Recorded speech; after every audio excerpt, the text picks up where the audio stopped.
Number theory के इस video में आपका स्वागत है। इस वीडियो में हम लोग एक लीनियर कॉन्ग्रुएंस रिलेशन का प्रॉब्लम सॉल्व करेंगे जो कि A equals to B mod M type का है। इससे पहले भी हम लोग 2 प्रॉब्लम इसका बना चुके हैं। इस प्रॉब्लम में सारी पॉसिबल डिफ़िकल्टीज हमने दी हैं, यानी कि A और B और M ये तीनों इतने बड़े हैं कि आप इसे हिट एंड ट्रायल मेथड से सॉल्व नहीं कर सकते।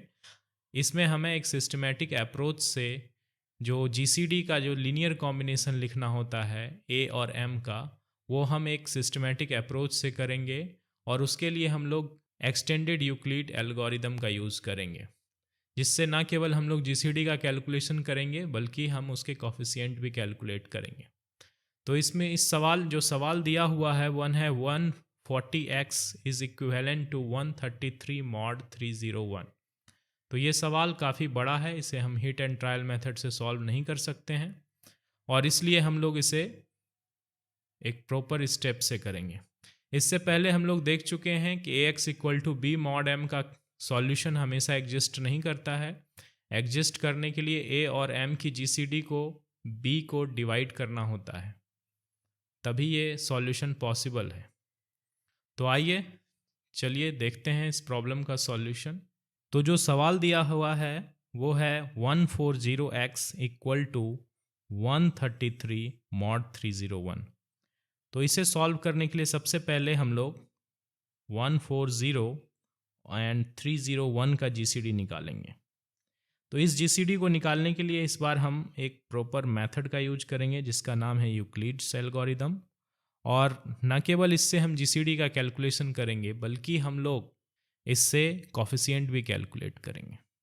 तो चलिए स्टार्ट करते हैं हम लोग कैलकुलेशन।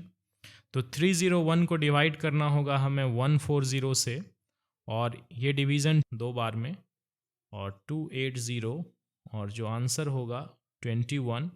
अब हमें 21 से 140 को डिवाइड करना होगा, तो ये 6 बार में होगा और होगा 126, और जो रिमाइंडर होगा वो होगा 14, और 14 से हमें 21 को डिवाइड करना होगा और ये 1 बार में होगा और आंसर होगा 7, और 7 से जब हम 14 को डिवाइड करेंगे तो ये 14 कंप्लीट डिवीज़न होगा।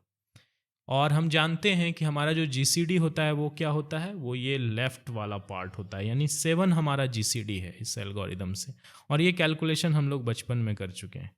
तो हमारा GCD आया 7। इसके बाद हम लोग चेक करते हैं क्या 133 में 7 से डिवीज़न होता है। तो हम देखते हैं हाँ होता है, और ये हो गया 19। तो ये मिल गया हमें C की वैल्यू। तो C की वैल्यू हमें मिली 19।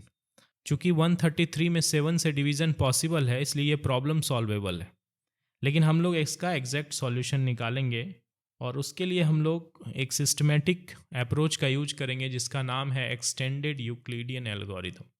तो देखिए ये कैसे काम करता है ये algorithm.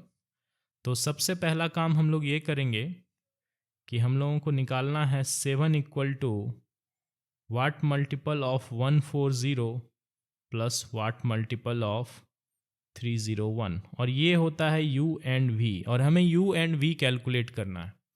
And U and V को कैलकुलेट करने के लिए हम ये जो लेफ़्ट साइड जो डिवीज़न है, ये लेफ़्ट साइड हम लोग बेसिकली इसकी का यूज करेंगे। तो देखिए कैसे यूज करेंगे। तो सबसे पहला स्टेप जो होता है इसे लिखने के लिए हम लोग इस लास्ट वाले को देखते हैं। ये लास्ट वाला डिवीज़न जो है इसकी मदद से हम लिखेंगे 7 इक्वल टू 21 माइनस 14, 1 टाइम्स 14 हम लिख सकते हैं इसे, अगर हम डिवीज़न एल्गोरिदम इस पे अप्लाई करें। अब हम क्या करेंगे कि ये जो 14 है इसे हम इस पार्ट का यूज करके रिप्लेस कर देंगे। तो ये हो जाएगा 21 माइनस 140 माइनस 6 इंटू 21, और जो आंसर आएगा वो हमारा आएगा 1 टाइम्स 140 प्लस 7 टाइम्स 21। अब हम इस 21 को इस लास्ट डिवीज़न से, ये जो लास्ट डिवीज़न है इसकी मदद से यहाँ अप्लाई करेंगे लास्ट वाले में। तो हमारा क्या हो जाएगा, ये हो जाएगा -1 टाइम्स 140 प्लस 7 टाइम्स 21 को हम लोग लिख सकते हैं 301 माइनस 2 इंटू 140, और इस तरह जो हमारा वैल्यू आएगा वो आएगा -15 टाइम्स 140 प्लस 7 टाइम्स 301। तो इस तरह हमें जो लीनियर कॉम्बिनेशन मिल गया है u एंड v की वैल्यू वो मिली है -15 टाइम्स 140 प्लस 7 टाइम्स 301, और इसे ही हम u कहते हैं और इसे हम v कहते हैं। v हमारे काम का नहीं है, u हमारे काम का है। और जो सॉल्यूशन इसके बाद निकलेगा वो होगा x equal to u times c, यानी -15 टाइम्स एंड c की वैल्यू है 19। तो जब हम इसे कैलकुलेट करेंगे तो ये हमें मिलेगा -285, और ये सारा कैलकुलेशन किस मॉड्यूलो पर हो रहा है? मॉड्यूलो 301।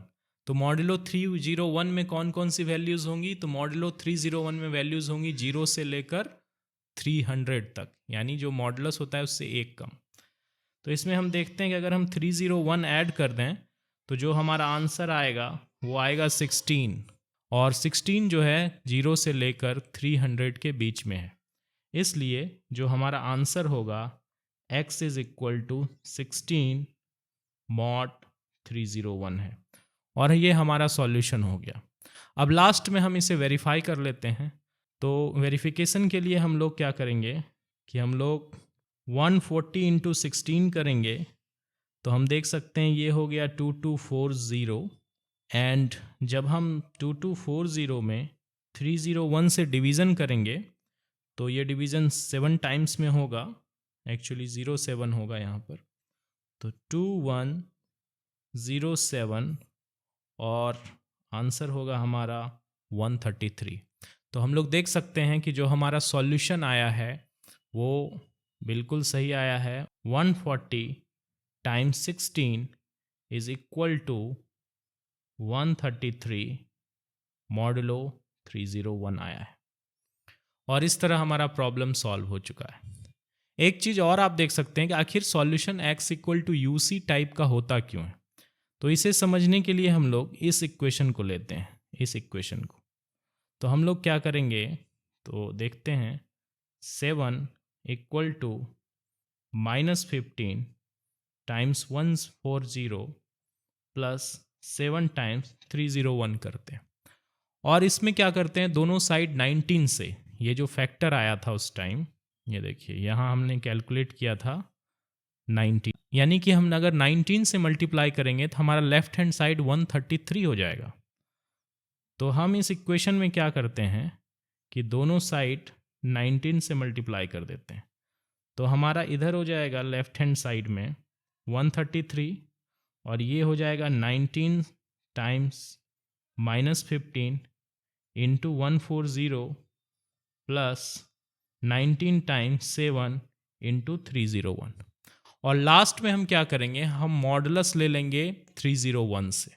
तो जब हम 301 से मॉड लेंगे तो ये वाला टर्म जो लास्ट टर्म है, जो 301 का मल्टीपल है, वो ख़त्म हो जाएगा, और हमारे पास बचेगा 133 इक्वल टू 19 टाइम्स -15 140 मॉड 301, और यही हमारा सॉल्यूशन x निकालना था। तो इस कारण से जो x की वैल्यू होती है वो इस फॉर्म की होती है u टाइम्स c के टाइप से। तो ये आखिरी प्रॉब्लम है इस टाइप का। इसके बाद हम लोग चाइनीज़ रिमाइंडर थ्योरम का प्रॉब्लम देखेंगे। Thank you very much.